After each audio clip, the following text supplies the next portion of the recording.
Bueno, ¿qué tal?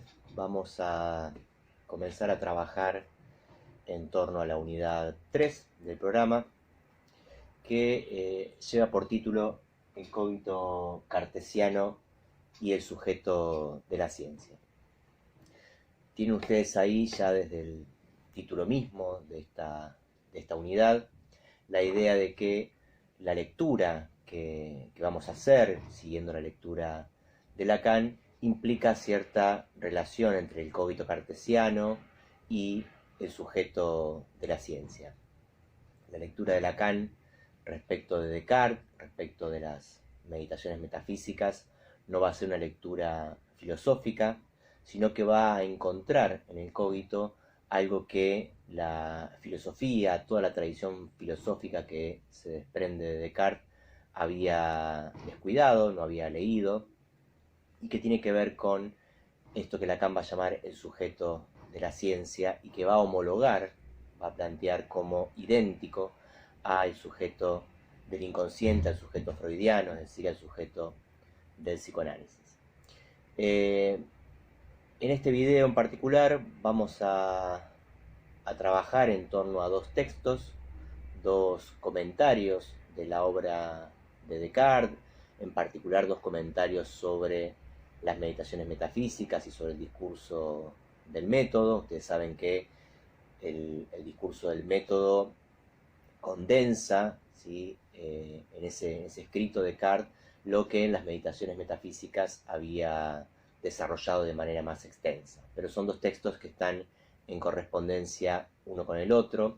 Encontramos efectivamente el cogito tanto en las meditaciones metafísicas como en el discurso del método. Estos dos textos, que son el de Coiré, entrevistas sobre Descartes, y el de Gilson, acerca del matematicismo cartesiano, son entonces dos textos que comentan la obra de Descartes, que nos van a servir un poco de contexto para ubicar el pensamiento de Descartes dentro de la época. ¿Sí? Sabemos que estamos dentro del mismo siglo XVII, ¿sí? Que vimos antes con Galileo y la física. Ahora se trata de poder situar a Descartes, a la filosofía cartesiana dentro de ese siglo, y lo vamos a hacer a partir de estos dos textos de Gilson y Coiré, y en un próximo video trabajaremos sí ya las meditaciones metafísicas puntualmente, y en un tercer tiempo, en un tercer momento, la lectura que Lacan hace de Descartes. Es decir, que tenemos primero los comentadores que presentan la obra de Descartes, que nos van a ayudar a entender un poco con quiénes dialogaba Descartes y contra quiénes es que escribe tanto las meditaciones como el discurso del método. Luego vamos a trabajar la letra misma del texto de las meditaciones y finalmente llegar a la lectura, cuál es el interés que tiene para el psicoanálisis según Lacan, la lectura de Descartes y en particular lo que se ha dado en llamar el cogito cartesiano. Bien, como son dos textos que trabajan cuestiones afines, cuestiones similares, tanto el de Coiré como el de Gilson, solo que ponen en algunos momentos los acentos en puntos diferentes, lo que voy a intentar presentarles en este video es un recorrido de uno de los textos, que es el de entrevista sobre Descartes, señalando en cada ocasión los puntos de contacto que tiene lo que dice Coiré con lo que plantea por su parte Gilson, ¿sí?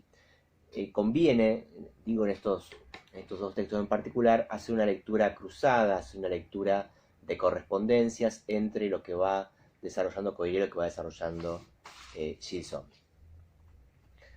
Coiré comienza emparentando a Descartes con Platón, como ya hemos visto también en los textos de los estudios de historia del pensamiento científico, es decir, el medioevo, recuerdan ustedes, y el Renacimiento después, no tenían nada, dice Coiré, que ofrecer a la lectura, al pensamiento filosófico, que no fuera Aristóteles hasta la llegada de Descartes.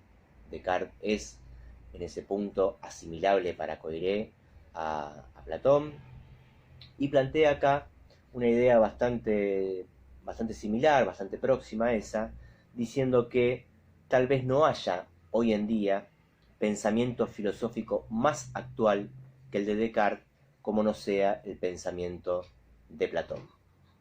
Luego hace una referencia a la vinculación que hay entre Platón, Descartes y Galileo. Van a encontrar ustedes en esta entrevista sobre Descartes también un buen resumen de lo que fue la ciencia moderna. Puntualmente en las páginas 28 a la 30 van a ver que Coiré vuelve a hacer un repaso de lo que ya vimos acerca de la ciencia moderna, para luego arribar a este hecho tan particular de las meditaciones metafísicas, el discurso del método, que es por qué Descartes, para explicar, para desarrollar sus ideas, se ve llevado, dice Coiré, a contarnos, ¿sí?, su vida espiritual, ¿no? Coiré señala que no es habitual, no encontramos en Einstein, por ejemplo, ni en otros autores de la ciencia que para explicar sus desarrollos tengan necesidad de contarnos acerca de su vida, datos biográficos de su vida, como lo hace Descartes. Y Coiré entiende que contarnos acerca de su vida espiritual es la manera que tiene Descartes, dice Coiré, de expresar la situación esencial del hombre de su tiempo. Lo plantea en la página 8, ¿sí? Dice, si Descartes nos cuenta la historia de su vida espiritual, es para hacernos hacer un retorno sobre nosotros mismos, para hacernos ver en esa historia individual que es la suya, el resumen y la expresión de la situación esencial de su tiempo. ¿Cuál era su tiempo? Bueno, el tiempo de Descartes, va a decir Coiré, y en esto va a coincidir con Gilson,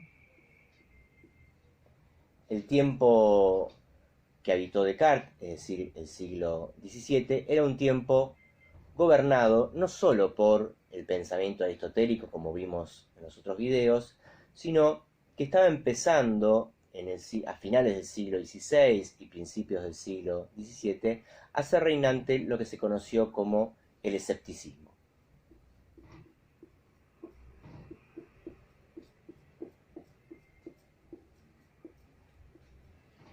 Esta corriente filosófica del escepticismo, Coiré la va a caracterizar como el contexto en el cual se inserta el pensamiento de Descartes, es decir, Descartes no fue efectivamente el primero en cuestionar los saberes aristotélicos, en cuestionar los conocimientos que habían adquirido todos estos pensadores de su época. Pensemos que, dada la inmigración del pensamiento aristotélico a Occidente, como vimos con Coiré, el pensamiento histórico era el que más se enseñaba.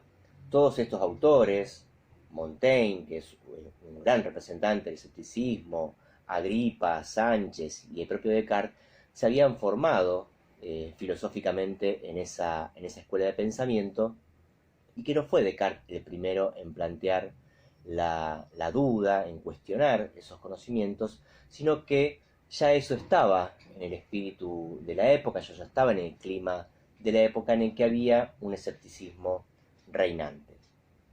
Ahora bien, este escepticismo, fíjense en la página 9 cómo lo caracteriza Coiré, dice, fue un movimiento que quebrantó todo, que destruyó todo, la unidad política, religiosa, espiritual de Europa, la certeza de la ciencia y de la fe, la autoridad de la Biblia y la de Aristóteles, el prestigio de la Iglesia y el del Estado. Un montón de riquezas y un montón de escombros, tal es el resultado de esta actividad fecunda y confusa que demolió todo y no supo construir nada, o por lo menos terminar nada. De esa manera presenta Coiré al escepticismo. Vamos a ver que esto es coherente con la manera en que lo presenta Gilson. Esto en Coiré, les decía, está en la página 9. Me interesa darles la referencia para que puedan ir haciendo ustedes después el contrapunto entre ambos textos, Gilson lo plantea por su parte en la página 148 a la 151. ¿Sí? Voy a ponerles acá la referencia de Gilson, página 148 a 151. Dice Gilson: Descartes marca la transición del Renacimiento al mundo moderno, y en segundo lugar, no marca la transición de todo el Renacimiento, sino para hablar con exactitud del escepticismo de Montaigne al período moderno del pensamiento constructivo en filosofía. La filosofía de Descartes fue una lucha desesperada por salir del escepticismo de Montaigne. Al acabar su carrera, está hablando de Descartes, comprobó que no había aprendido nada que fuese clara y ciertamente de algún uso en la vida. Así pues, al concluir sus estudios, Descartes se encontró con que era escéptico. Tenía que serlo, dice Gilson, era la moda, pero era un escéptico a la expectativa de algo mejor que el escepticismo. La verdadera sabiduría debería ser positiva, no constituida por lo que no se sabe, sino fundada en la plenitud de lo que se conoce. Es decir, que por un lado Descartes se encuentra filiado, vinculado a este movimiento que fue el escepticismo, pero mientras que el escepticismo fue una empresa, como caracterizan Coiré y Gilson, una empresa meramente destructiva, ¿sí? Recuerden, un montón de escombros y un montón de desechos ha dejado el escepticismo, pero no supo, tanto para Coiré como para Gilson, el escepticismo construir otra cosa, proponer otra cosa distinta, cosa que Descartes sí hace. Fíjense que los diferentes escépticos que plantea Coiré acá, que menciona como figuras o representantes de este movimiento, tenemos a Agripa, por un lado, que proclamaba, dice Coiré, la incertidumbre y la vanidad de las ciencias; Sánchez, que iba un poco más allá, diciendo que no sabemos nada; y Montaigne, que es considerado para muchos el padre o el fundador del escepticismo como tal, que decía: el hombre no sabe nada porque el hombre no es nada. Es decir, Montaigne no pudo encontrar ni en el mundo exterior, ni en el mundo sensible, ni en los conocimientos que le habían sido impartidos, pero tampoco en él mismo, ninguna certeza, ningún conocimiento claro y distinto. En ese punto, Descartes se diferencia de quien fue su maestro y su adversario, Montaigne. Esto también lo señala Coiré. La filosofía de Descartes no solo lucha contra Aristóteles, sino que también lucha en la misma medida con alguien que había sido su maestro en la Salle, en la escuela donde Descartes se formó, ¿sí? Pero también fue su maestro y al mismo tiempo su adversario, porque Descartes intenta ir más allá de la obra destructora del escepticismo. La inscripción de Descartes dentro de este movimiento, de este espíritu de la época del escepticismo, se da en la juventud de Descartes. Descartes tiene lo que Coiré clasifica como una crisis de juventud, en la página 14 del texto. Vamos a ver cómo lo plantea Coiré. Dice: le habían prometido conocimientos claros y ciertos, le habían anunciado un saber indispensable para poder sin error juzgar y conducirse en la vida, le habían prometido, para decirlo todo, una ciencia tanto como la sabiduría, y no le habían dado ni la una ni la otra, ¿no? Está hablando de la decepción, la crisis que Descartes tiene cuando sale de su formación académica, donde siente que todo aquello que le había sido prometido no le había sido dado, ¿sí? Y sale, dice Coiré, con la certidumbre de que nada, salvo las matemáticas, se presentan como ciertas. Gilson trabaja esta misma cuestión en la página 151, ¿sí? Entonces, respecto del escepticismo, esas referencias, respecto de lo que vamos a llamar la crisis de juventud de Descartes. Las referencias en Coiré las van a encontrar en la página 14, a partir de la página 14, y en Gilson en la página 151, ¿sí? Que es la cita que les leí hace un momento, como al acabar su carrera, Descartes comprobó que no había aprendido nada. Esta crisis de la juventud lo lleva a Descartes a la idea de que es necesario depurar y despojar su pensamiento de todos los conocimientos antiguos. Y antiguos quiere decir acá dos cosas, ¿no? Son conocimientos antiguos en el sentido de que hace mucho tiempo que están en él, que él los ha incorporado, pero también antiguos quiere decir pertenecientes a la epistema antigua, es decir, perteneciente a la filosofía aristotélica, ¿sí? Entonces, Descartes se propone deshacerse, como ustedes saben, de todas las ideas, las creencias, las tradiciones, vaciar nuestro espíritu, dice Descartes, para llegar a la verdad. Esta idea del vaciamiento es muy importante, va a ser muy importante para la lectura que vamos a hacer con Lacan de Descartes, y es una idea, la del vaciamiento, que Descartes metaforiza. A ver si encuentro la página exacta en la que Coiré cita esto. En la página 18 está explicado esta cuestión de la depuración y el despojo, ¿sí? Emprende la tarea de devolver a nuestro espíritu su pureza y su perfección, ¿sí?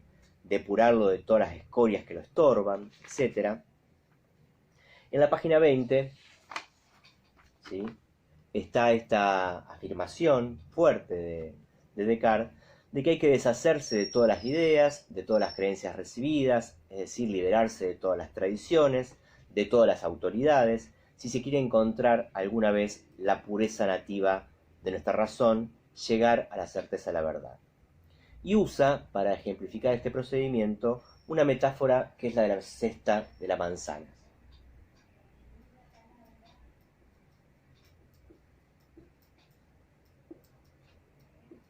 Que es una metáfora que Descartes va a usar en una carta que le escribe al padre Bourdain, a quien fuera también un interlocutor en aquella época.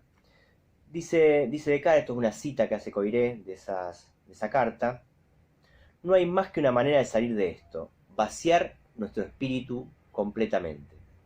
Retengamos, insisto, esta idea del vaciamiento, porque es una idea propia de la ciencia moderna, es decir, de la misma manera que habíamos visto con Galileo del lado de la física, que había un vaciamiento, ¿sí?, una quita de las cualidades sensibles, ¿sí?, para poder trabajar en un espacio geométrico que está vaciado completamente de cualidades.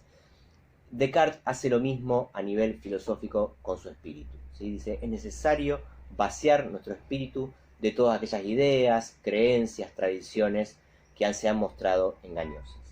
Entonces le dice un día Descartes al padre Bourdain en una carta: si usted tiene una cesta de manzanas en la cual varias están podridas y por lo tanto envenenan al resto, ¿cómo hacer sino vaciando la cesta entera y retomando las manzanas una por una para volver a colocar las buenas en el cesto y arrojar al chiquero las malas, ¿sí? Esta imagen de la cesta de manzanas describe, para Coiré, dos tiempos claramente diferenciados en las meditaciones de Descartes, y que vamos a volver a encontrar esos dos tiempos en la lectura que hace Lacan. Hay un primer tiempo que es de vaciamiento,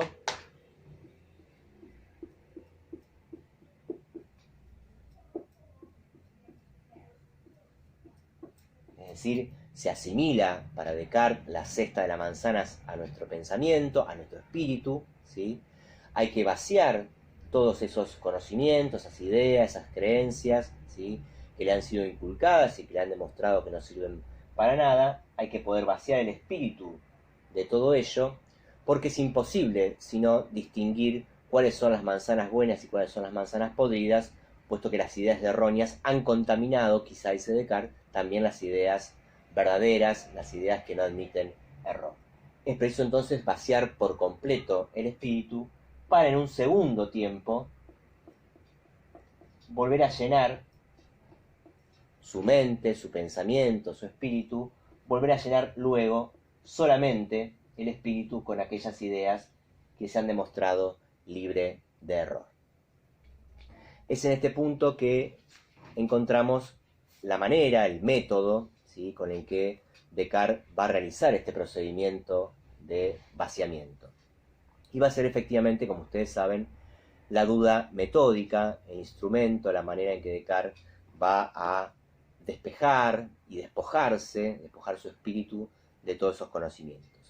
En ese punto tenemos otra diferencia con Montaigne, así como Montaigne, escéptico él, destruye, ¿sí?, derriba el edificio de la ciencia sin construir nada, y Descartes vamos a ver que busca la manera de construir, es una filosofía positiva la de Descartes. También encontramos, según Coiré, un contraste aquí entre Descartes y su maestro, porque en Montaigne la duda es un estado, ¿sí?, es un estado del ser, es algo que el sujeto padece, mientras que en Descartes la duda va a ser un método. Y esto lo encontramos en la página 25, ¿sí? Nuestra duda, dice Coiré, hablando por Descartes, no será un estado, será una acción, un acto libre, voluntario, y que llevaremos hasta su extremo, puesto que la duda, el escéptico y Montaigne la soportan, mientras que Descartes, por su parte, la ejerce. Ejerciéndola libremente, se convirtió en su amo y por este camino se liberó. Es decir, la duda va a ser metódica, va a seguir reglas en Descartes, mientras que en Montaigne no era para nada de esa manera. El método de la duda, a su vez, es un método de inspiración matemática, ¿sí? Descartes dice que va a proceder como se procede en las matemáticas. Vamos a detenernos en ese sentido en la cuestión del método, que es la duda, pero un método que él va a aplicar de manera matemática, con una inspiración en las matemáticas, puesto que, como dijimos, sale de su formación en la Fleche con la certeza de que nada era cierto, salvo las matemáticas. Entonces, dice Coiré, hay que comenzar por las cosas simples, como lo indica el método matemático. Las cosas simples pueden no parecernos simples a nosotros, pero lo eran simples para la formación filosófica y física de Descartes. Hay que comenzar por las cosas simples, el movimiento, la extensión, la duración, el infinito, es decir, las cosas de las que se ocupa la matemática, ¿sí? Y en ese punto, respecto de las matemáticas, dice Coiré, habría pues que reformar primero las matemáticas, generalizando sus métodos. Este espíritu del razonamiento matemático que va a tener Descartes consiste en el hecho de que el matemático, cualesquiera sean los objetos particulares de su estudio, una ecuación algebraica o bien una construcción geométrica, trata de establecer entre ellos relaciones o proporciones precisas y de ligarlos por medio de series de relaciones ordenadas. Esto quiere decir que no importa tanto para la matemática los objetos, ¿sí?, que los objetos sean o no de naturaleza matemática, sino las operaciones. En ese sentido es que Descartes puede llevar el método matemático a la filosofía, porque la matemática no es un asunto de objetos, sino que es un asunto de operaciones. Si somos capaces de operar con el método matemático sobre objetos que no sean matemáticos, estaremos haciendo ciencia. También vamos a encontrar esto en Gilson, les decía, lo encontramos en Coiré, en la página 21-22, para que puedan ustedes ir luego a chequear.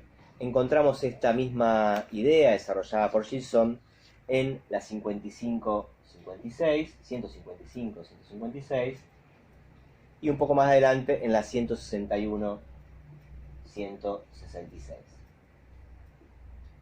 Fíjense que en palabras de Gilson,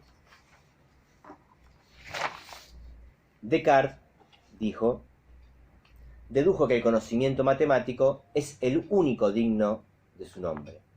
No que no se deban estudiar otras ciencias que la aritmética y la geometría, sino solamente que en nuestra búsqueda de una ruta directa hacia la verdad, no nos debemos ocupar de ningún objeto que no pueda alcanzar una certeza igual, es decir, equivalente a las demostraciones de la aritmética y la geometría.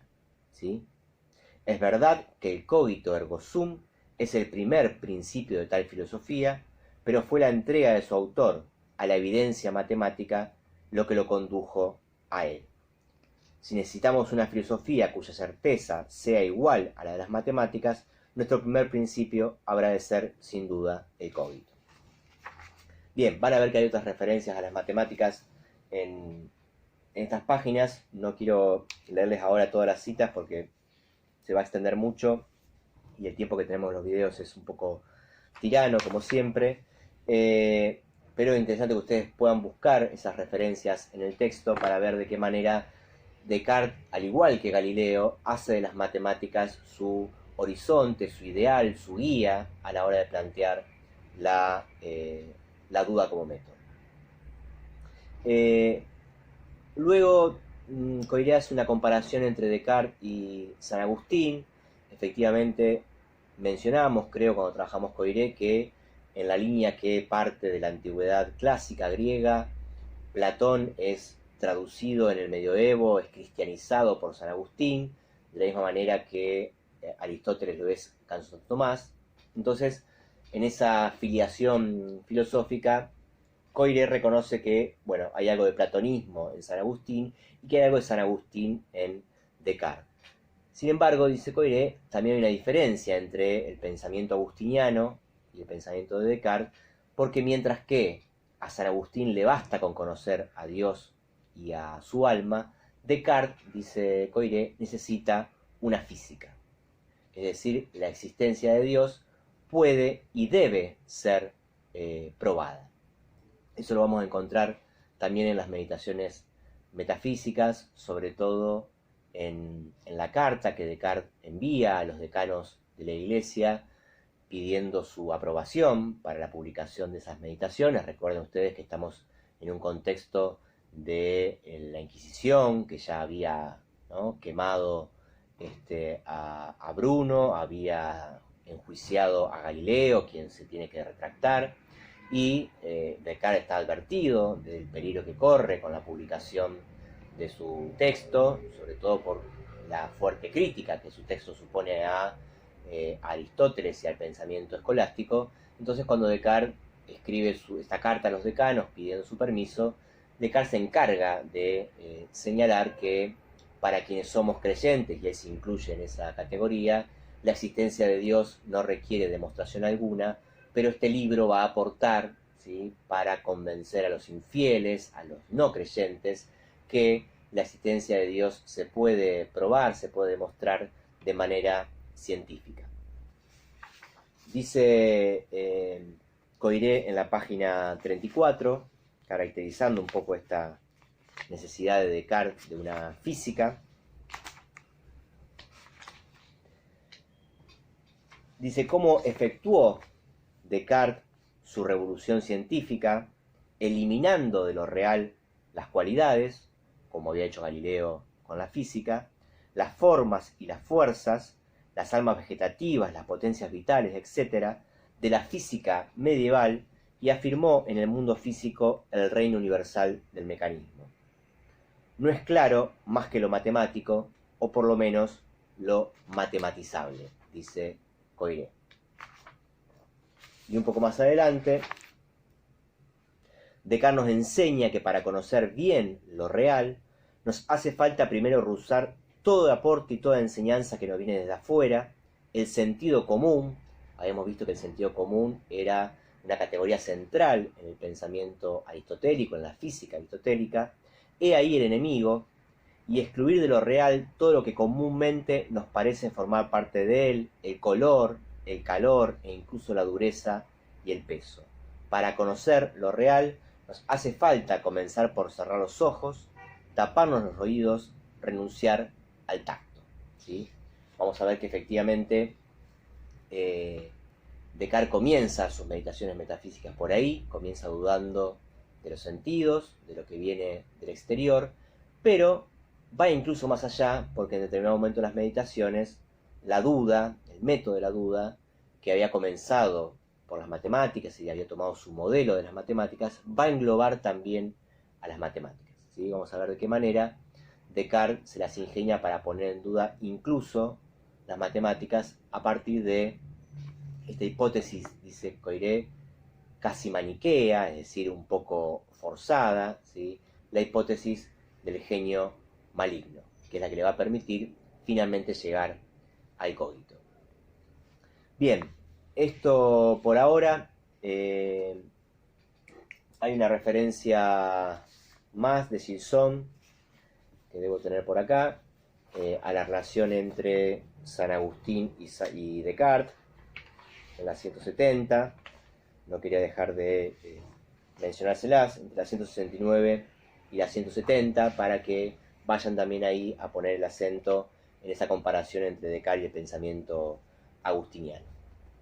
Bien, esto entonces a modo de presentación de la obra de Descartes. Les recomiendo enfáticamente la lectura de Coiré y de Gilson, ¿sí? Recuerden que pueden leer cualquiera de los dos en el orden que les parezca, van a ver que un texto reenvía al otro, que van a encontrar muchas correspondencias entre ambos, y una vez hecha esta lectura introductoria, comentada de Descartes, vamos en el video próximo ya sí a trabajar las meditaciones metafísicas de boca del propio Descartes, con la letra del propio Descartes.